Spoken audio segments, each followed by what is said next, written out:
20,000 আন্তর্জাতিক বাহিনী মোতায়েন হচ্ছে গাজায়। কোন কোন দেশ সেনা পাঠাচ্ছে? তুরস্ককে সেনা পাঠাতে বাধা কেন দিচ্ছে ইসরায়েল? গাজায় গণহত্যার দায়ে ইসরায়েলের প্রধানমন্ত্রী নেতানিয়াহুর বিরুদ্ধে গ্রেফতারি পরোয়ানা জারি তুরস্কের। এটি কি লোক দেখানো? অদ্ভুত শিল্পকর্মের দেখা মিলল নিউ ইয়র্কের আর্ট গ্যালারিতে। সোনায় মোড়ানো টয়লেট, কত স্বর্ণ আছে তাতে?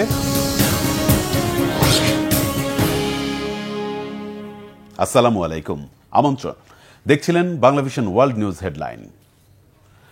20,000 সদস্যের বিশাল এক আন্তর্জাতিক নিরাপত্তা বাহিনী মোতায়েন করা হচ্ছে ফিলিস্তিনের যুদ্ধবিধ্বস্ত গাজা ভূখণ্ডে, জানিয়েছেন মার্কিন প্রেসিডেন্ট ডোনাল্ড ট্রাম্প। যুদ্ধবিরতির চুক্তির দ্বিতীয় ধাপের শর্ত হিসেবে এই সেনা মোতায়েন। তবে কোন কোন দেশ কত সেনা পাঠাচ্ছে তা এখনো পরিষ্কার নয়। এরই মধ্যে ইসরায়েল সাফ জানিয়ে দিয়েছে, গাজায় কোনোভাবেই তুর্কি সেনা উপস্থিতি মেনে নেবে না তারা। হিজল জুবায়ের ডেস্ক রিপোর্ট। যুদ্ধবিরতির মাঝেও গাজায় দেদারসে বোমাবর্ষণ চালিয়ে যাচ্ছে ইসরায়েল। এদিকে এরই মাঝে শিগগিরই গাজায় আন্তর্জাতিক সেনাবাহিনী মোতায়েন করা হচ্ছে বলে জানালেন যুক্তরাষ্ট্রের প্রেসিডেন্ট ডোনাল্ড ট্রাম্প। তার বরাত দিয়ে আন্তর্জাতিক গণমাধ্যম আল জাজিরা জানিয়েছে, খুব শিগগিরই এটা হবে। গাজা নিয়ে সবকিছুই ভালোভাবে এগোচ্ছে। খুব শক্তিশালী কয়েকটি দেশ স্বেচ্ছায় এতে অংশ নিতে রাজি হয়েছে বলে জানিয়েছেন তিনি। এদিকে হামাস এখনো নিরস্ত্রীকরণের বিষয়ে কিছু বলেনি।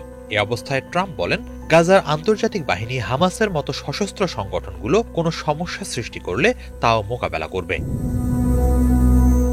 এরই মাঝে এই বাহিনী মোতায়েন নিয়ে আলোচনায় বসতে যাচ্ছে জাতিসংঘ নিরাপত্তা পরিষদের সদস্য দেশগুলো। সেখানে গাজায় 2 বছর মেয়াদী একটি অন্তর্বর্তী প্রশাসন ও আন্তর্জাতিক বাহিনী অনুমোদনের প্রস্তাব তোলা হবে। এই বাহিনীর দায়িত্ব হবে গাজার সাধারণ মানুষের নিরাপত্তা নিশ্চিত করা, সীমান্তের নিয়ন্ত্রণ রাখা এবং ফিলিস্তিনি পুলিশকে প্রশিক্ষণ দেয়া। জাতিসংঘের মহাসচিব আন্তোনিও গুতেরেস বলছেন, গাজায় পাঠানো যে কোনো বাহিনীর সম্পূর্ণ আন্তর্জাতিক বৈধতা থাকতে হবে, যাতে তা সত্যিই ফিলিস্তিনিদের কাজে আসে। এক মার্কিন কর্মকর্তার বরাত দিয়ে রয়টার্স জানিয়েছে, গাজার আন্তর্জাতিক বাহিনী বিষয়ে গত সপ্তাহেই নিরাপত্তা পরিষদের 10 নির্বাচিত সদস্য ও কয়েকটি আঞ্চলিক মিত্রের কাছে খসড়া প্রস্তাব পাঠিয়েছে যুক্তরাষ্ট্র।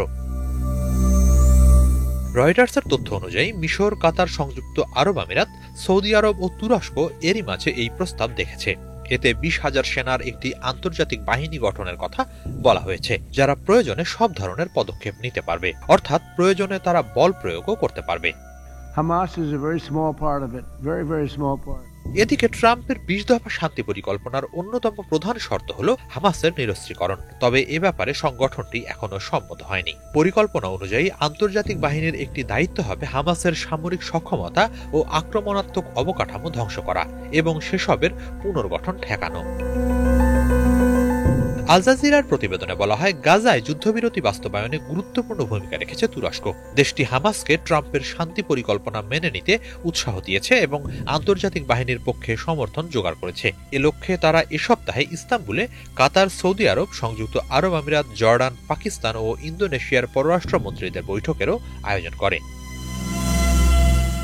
এদিকে ইসরায়েলি প্রধানমন্ত্রী বেনিয়ামিন নেতানিয়াহু ও পররাষ্ট্রমন্ত্রী গিদিয়ন সার স্পষ্ট জানিয়ে দিয়েছেন, গাজায় কোনোভাবেই তুর্কি সেনাদের উপস্থিতি তারা মেনে নেবেন না। ইসরায়েলের চাওয়া ছিল তারাই দীর্ঘ সময়ের জন্য গাজার নিয়ন্ত্রণ নেবে।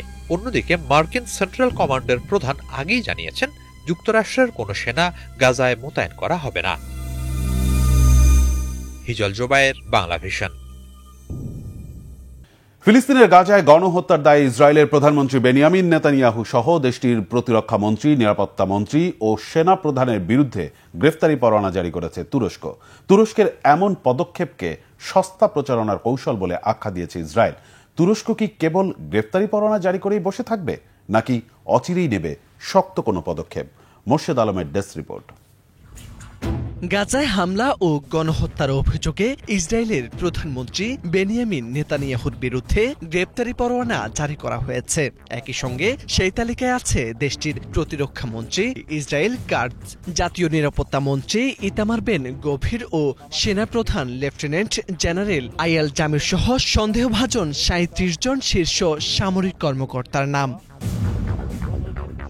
গেল ৭ নভেম্বর তুরস্কের ইস্তাম্বুলের প্রসিকিউটরের কার্যালয় থেকে জারি করা এক বিবৃতিতে জানানো হয় ২০২৩ সালের অক্টোবর থেকে গাজায় ধারাবাহিকভাবে হত্যাযজ্ঞ ও মানবতার বিরুদ্ধে অপরাধ চালিয়ে যাচ্ছে ইসরায়েল। এর মধ্যে ২০২৩ সালের ১৭ অক্টোবর আল আহলি ব্যাপটিস্ট হাসপাতালে বোমা হামলায় ৫০০ জনের মৃত্যু হয়। ২০২৪ সালের ২৯ ফেব্রুয়ারি ইসরায়েলি সেনারা ইচ্ছাকৃতভাবে চিকিৎসা সরঞ্জাম ধ্বংস করে, ফলে মানবিক সহায়তা ও জরুরি চিকিৎসা সুবিধা থেকে বঞ্চিত হয় গাজাবাসী।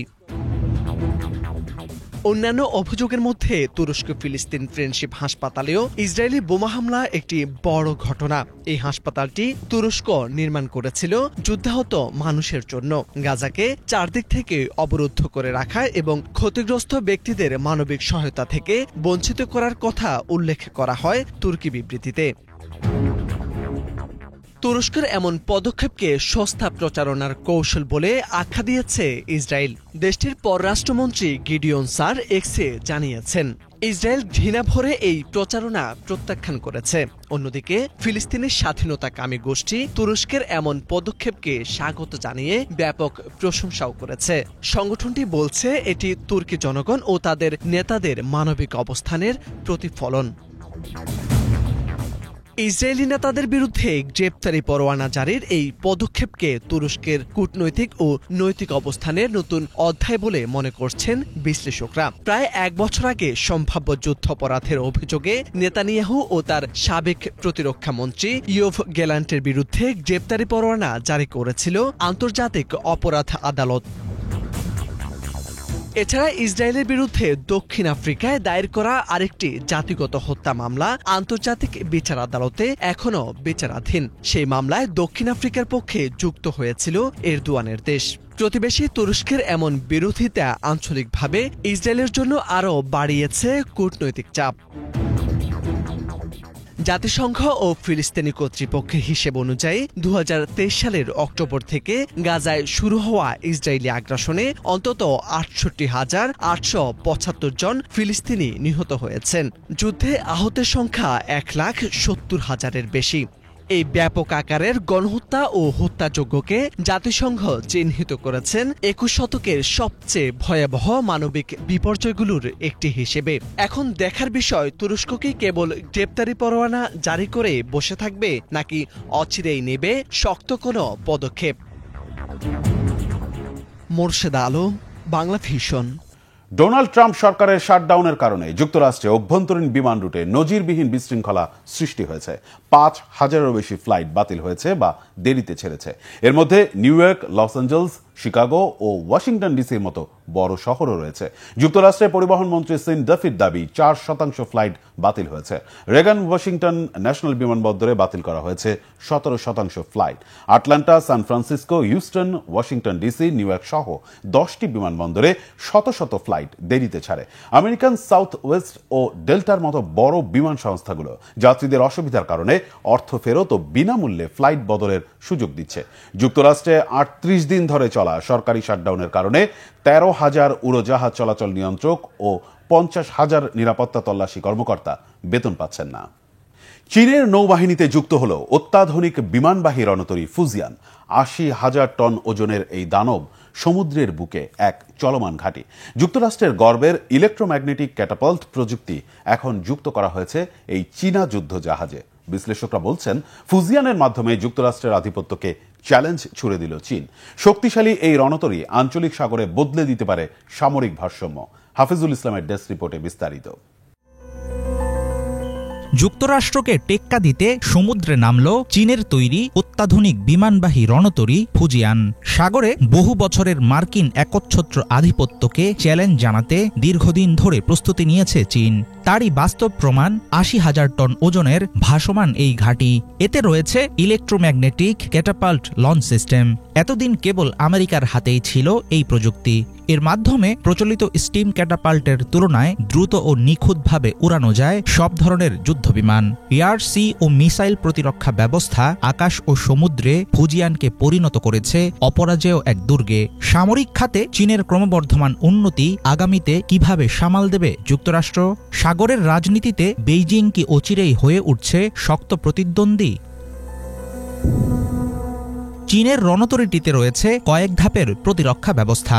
আছে শত্রু ক্ষেপণাস্ত্র বা বিমান ধ্বংসে সক্ষম স্বল্প পাল্লার anti missile system HQ-10, type 1130 close in weapon system প্রতি মিনিটে ছুটতে পারে প্রায় 10,000 রাউন্ড গুলি। চীনের তৈরি আগের যুদ্ধজাহাজগুলোর তুলনায় কন্ট্রোল টাওয়ার ছোট হওয়ায় ফ্লাইট অপারেশনে বেড়েছে জায়গা। 2,800-র বেশি নাবিক ও অফিসার একসঙ্গে কাজ করতে পারেন এই জাহাজে।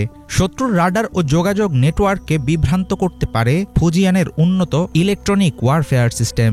জাহাজটি একসঙ্গে বহন করতে পারে 40 থেকে 60টির বেশি যুদ্ধবিমান ও হেলিকপ্টার। ফুজিয়ান চীনের তৃতীয় বিমানবাহী রণতরী হলেও প্রযুক্তিগতভাবে এটি সবচেয়ে আধুনিক, এমন তথ্য দিয়েছে ব্রিটিশ সংবাদ মাধ্যম BBC। রুশ নকশায় তৈরি চীনের আগের যুদ্ধজাহাজ লিয়াওনিং ও শানদং থেকে অনেক বেশি উন্নত রণতরী নতুন নির্মিত ফুজিয়ান। ইলেকট্রোম্যাগনেটিক ক্যাটাপল সিস্টেম যুক্ত হওয়ায় ডেক থেকে দ্রুত উড্ডয়ন করতে পারে একাধিক বিমান। চীনের রাষ্ট্রীয় গণমাধ্যমে বলা হয় J-35, J-15T ও কংজিং 600 একসঙ্গে 3 ধরনের ফাইটার পরিচালনায় সক্ষম চীনের নিজস্ব প্রযুক্তিতে তৈরি এই যুদ্ধজাহাজ। চীনের রণতরী ফুজিয়ান দেশটির প্রযুক্তিগত অগ্রগতির প্রতীক। প্রেসিডেন্ট শির নেতৃত্বে সাম্প্রতিক বছরগুলোতে দ্রুত নৌবাহিনী সম্প্রসারণ করেছে চীন। এর জেরে যুক্তরাষ্ট্র ও তার মিত্রদের উপর লাগাতার বৃদ্ধি পাচ্ছে কৌশলগত চাপ। বর্তমানে জাহাজের সংখ্যার দিক থেকে বিশ্বের সবচেয়ে বড় নৌবাহিনী চীনের। সম্প্রতি হাইনান প্রদেশের সানিয়া বন্দরে জাঁকজমকপূর্ণ অনুষ্ঠানের মধ্য দিয়ে ফুজিয়ান আনুষ্ঠানিকভাবে যুক্ত হয় চীনের নৌবাহিনীতে। উদ্বোধনী অনুষ্ঠানে পুরো রণতরী ঘুরে দেখেন প্রেসিডেন্ট শি জিনপিং। নিজ হাতে তিনি প্রদান করেন রণতরীর পতাকা। জাহাজের ফ্লাইট ডেক, কন্ট্রোল টাওয়ার ও নাবিকদের আবাসিক ইউনিটও পরিদর্শন করেন শি। নতুন নামানো রণতরীর মাধ্যমে চীন যে সক্ষমতা অর্জন করেছে এর মধ্য দিয়ে তারা সরাসরি মার্কিন নৌবাহিনীর আধিপত্যকে চ্যালেঞ্জ করতে পারে। এই রণতরী ফ্লিট ব্যবহার করে পশ্চিম প্রশান্ত মহাসাগর থেকে ভারত মহাসাগর পর্যন্ত সহজেই নজরদারি চালাতে পারবে বেইজিং। দক্ষিণ চীন সাগর, তাইওয়ান প্রণালী ও পশ্চিম প্রশান্ত মহাসাগরে যুক্তরাষ্ট্রের নৌ উপস্থিতির বিরুদ্ধে দাঁড়ালো শক্ত এক প্রতিদ্বন্দ্বী। সাগরে এখনই আমেরিকার আধিপত্যের দিন শেষ হচ্ছে না বটে, তবে কৌশলগত প্রতিরোধে চীনকে আরেক ধাপ এগিয়ে দেবে ভাসমান এয়ারবেজ ফুজিয়ান। হাফিজুল ইসলাম, বাংলা ভিশন। ভারত যুক্তরাষ্ট্র সম্পর্কে যখন বাণিজ্য শুল্ক নিয়ে বইছিল টানাপোড়েন, ঠিক তখনই মঞ্চে এলো এক গেম চেঞ্জিং প্রতিরক্ষা চুক্তি। ভারত কিনছে 113টি যুদ্ধবিমান ইঞ্জিন, আর সেটাও যুক্তরাষ্ট্রের জেনারেল ইলেকট্রিক থেকে। কিন্তু এটা কি শুধুই সামরিক কেনাকাটা, নাকি এর আড়ালে আছে কৌশলগত কূটনীতি, বাণিজ্যিক চাপ কমানোর চাল আর চীন পাকিস্তান অক্ষ মোকাবেলার বড় বার্তা? বিশ্ব রাজনীতির দাবার বোর্ডে কি তাহলে নতুন চাল দিল দিল্লি? বিস্তারিত শাহরিয়া মানসানির ডেস্ক রিপোর্টে। ভারত যুক্তরাষ্ট্র সম্পর্ক যখন বাণিজ্যিক শুল্ক নিয়ে টানপোড়েনে, ঠিক তখনই এক কৌশলগত প্রতিরক্ষা চুক্তি পরিস্থিতি ঘুরিয়ে দিল। ভারত যুক্তরাষ্ট্রের অন্যতম সামরিক জায়ান্ট জেনারেল ইলেকট্রিক থেকে কিনতে যাচ্ছে 113টি যুদ্ধবিমান ইঞ্জিন, যা ব্যবহার করা হবে দেশটির নিজস্ব তেজস MK-A1 ফাইটার জেটের উন্নত সংস্করণে। কিন্তু এই কেনা শুধু সামরিক প্রয়োজন নয়, এর সঙ্গে জড়িত বড় কূটনৈতিক হিসাব। রুশ তেল কেনার কারণে গত আগস্টে ডোনাল্ড ট্রাম্প ভারতের উপর 50% শুল্ক আরোপ করেছিলেন, যার ফলে দুই দেশের বাণিজ্যিক সম্পর্কে কিছুটা টান দেখা দেয়। এখন যুক্তরাষ্ট্রের কাছ থেকে বড় সামরিক কেনার মাধ্যমে সেই বাণিজ্যিক চাপ কমানোর বার্তা দিতে চাইছে নয়াদিল্লি, এমনটাই বলছেন কূটনৈতিক বিশ্লেষকরা। বার্তা সংস্থা রয়টার্স জানায়, ভারতের সামনে আরেক বড় চ্যালেঞ্জ চীনের সামরিক শক্তি বৃদ্ধি এবং পাকিস্তানের প্রতি বেইজিংয়ের সমর্থন। এই বাস্তবতায় বিমান বাহিনীকে শক্তিশালী করা ভারতের জন্য জরুরি হয়ে পড়েছে। কিন্তু 2021 সালে অর্ডার করা 99টি GE ইঞ্জিনের মধ্যে এখন পর্যন্ত মাত্র 4টি হাতে পেয়েছে ভারত, যার কারণে তেজস যুদ্ধবিমান উৎপাদন ধীর হয়ে গেছে। GE বলছে কোভিড পরবর্তী সাপ্লাই চেইন সংকট এর মূল কারণ। নতুন 113টি ইঞ্জিন 2027 সাল থেকে 5 বছরে ধাপে ধাপে সরবরাহ করা হবে বলে জানিয়েছে ভারতের রাষ্ট্রায়ত্ত কোম্পানি হিন্দুস্তান এরোনটিক্স লিমিটেড। তবে এই চুক্তির আর্থিক মূল্য এখনো প্রকাশ করা হয়নি। এদিকে যুক্তরাষ্ট্র যখন রাশিয়ার দুই প্রধান তেল কোম্পানির উপর নিষেধাজ্ঞা দেয়, ঠিক তখনই ভারতও রুশ তেলের আমদানি কমিয়ে দেয়, যা দুই দেশের সম্পর্কে আবার উষ্ণতার বার্তা দেয়। ট্রাম্প ইতিমধ্যেই বলেছেন ভারতের সঙ্গে বাণিজ্য চুক্তির আলোচনা ভালো চলছে, এমনকি আগামী বছর ভারত সফরের ইঙ্গিতও দিয়েছেন তিনি। সব মিলিয়ে এই প্রতিরক্ষা চুক্তি শুধু যুদ্ধ বিমানের ইঞ্জিন কেনা নয়, এটি একদিকে যুক্তরাষ্ট্রের শুল্ক চাপ কমানোর কৌশল, অন্যদিকে চীন পাকিস্তান অক্ষের মোকাবিলায় ভারতের সামরিক প্রস্তুতি জোরদার করার বার্তা। শাহরিয়ার সানি, বাংলা ভিশন। অদ্ভুত এক শিল্পকর্মের দেখা মিলল নিউ ইয়র্কের আর্ট গ্যালারিতে। পুরোপুরি সোনা দিয়ে তৈরি একটি টয়লেট। ইতালীয় শিল্পী মারিজিও ক্যাটালানের তৈরি এই টয়লেটটির নাম আমেরিকা, যা একাধারে ব্যঙ্গ, শিল্প আর বিলাসিতার প্রতীক। 18 ক্যারেট খাঁটি সোনায় তৈরি এই টয়লেটটি বানাতে কত কেজি স্বর্ণ লেগেছে? এর নাম আমেরিকা কেন? কি আছে এই সোনার কমোড তৈরির পেছনের গল্পে? ডেস্ক রিপোর্টে জানাচ্ছেন ইমরান মাহমুদ। নিউ ইয়র্কের এক আর্ট গ্যালারিতে আলোড়ন তুলেছে এক অবিশ্বাস্য জিনিস, পুরোপুরি সোনা দিয়ে তৈরি একটি কমোড। ইতালীয় শিল্পী মরিজিও ক্যাটালানের তৈরি এই টয়লেটটির নাম আমেরিকা, যা একাধারে ব্যঙ্গ, শিল্পকর্ম ও সম্পদের প্রতীকে পরিণত হয়েছে। 18 ক্যারেট সোনায় তৈরি এই পূর্ণাঙ্গ কার্যকর টয়লেটটি এখন নিলামে উঠতে যাচ্ছে নিউ ইয়র্কের বিখ্যাত অকশন হাউস সোথেবিসে। টয়লেটটি তৈরি করা হয়েছে 101.2 কেজি 18 ক্যারেট স্বর্ণ দিয়ে। বর্তমান বাজার দরে যার মূল্য প্রায় $10 মিলিয়ন, অর্থাৎ প্রায় 110 কোটি টাকারও বেশি। সোথেবিসের সমকালীন শিল্প বিভাগের ভাইস চেয়ারম্যান ডেভিড গ্যালপারিন বলেন, নিলামে এই টয়লেটের শুরুর দর নির্ধারণ করা হবে সোনার বর্তমান বাজার মূল্যের সঙ্গে সামঞ্জস্য রেখে, অর্থাৎ নিলামের দিন সোনার দরের উপর নির্ভর করবে এই টয়লেটের শুরুর দাম। টয়লেটটি প্রথমবারের মতো প্রদর্শিত হয়েছিল 2016 সালে নিউ ইয়র্কের গুগেনহাইম মিউজিয়ামে, যেখানে এটি সাধারণ দর্শকদের জন্য ব্যবহারযোগ্য ছিল। দর্শকরা আসল টয়লেটের মতোই এটি ব্যবহার করতে পারতেন। তখনই শিল্পজগতে আলোচনার ঝড় ওঠে। একটি সাধারণ বাথরুমের জিনিস, কিন্তু সম্পূর্ণ সোনার তৈরি। নিউ ইয়র্ক টাইমসে প্রকাশিত প্রতিবেদনে বলা হয়েছে, এই শিল্পকর্মের মূল উদ্দেশ্য ছিল ধন সম্পদ ও সামাজিক বৈষম্যের প্রতি এক ধরনের ব্যঙ্গচিত্র। ক্যাটালান দেখাতে চেয়েছিলেন কিভাবে সমাজের এক শ্রেণী সীমাহীন সম্পদে ডুবে আছে, অন্যদিকে অনেকে ন্যূনতম চাহিদা থেকেও বঞ্চিত। কমোডটি যেন সমাজের সেই বিপরীত চিত্রেরই প্রতীক। তবে আমেরিকা নামের এই সোনার টয়লেটটি শুধু শিল্পকর্ম হিসেবে বিখ্যাত নয়, একসময় এটি রহস্যজনকভাবে চুরিও হয়ে যায়। সিএনএনের তথ্যমতে 2019 সালে যুক্তরাজ্যের ব্লেনহেম প্যালেসে প্রদর্শনীর সময় এটি চুরি হয়ে যায় এবং এখনও উদ্ধার করা যায়নি। বর্তমানে সোথেবিসে যেটি দেখানো হচ্ছে সেটি কমোডের একমাত্র কপি। ইতালীয় শিল্পী মরিজিও ক্যাটালান বারবারই তার ব্যঙ্গাত্মক ও প্রচারণামূলক কাজের জন্য পরিচিত। তার আরেকটি বিখ্যাত শিল্পকর্ম কমেডিয়ান, যেখানে কলা টেপ দিয়ে দেয়ালে লাগিয়ে প্রদর্শন করা হয়েছিল।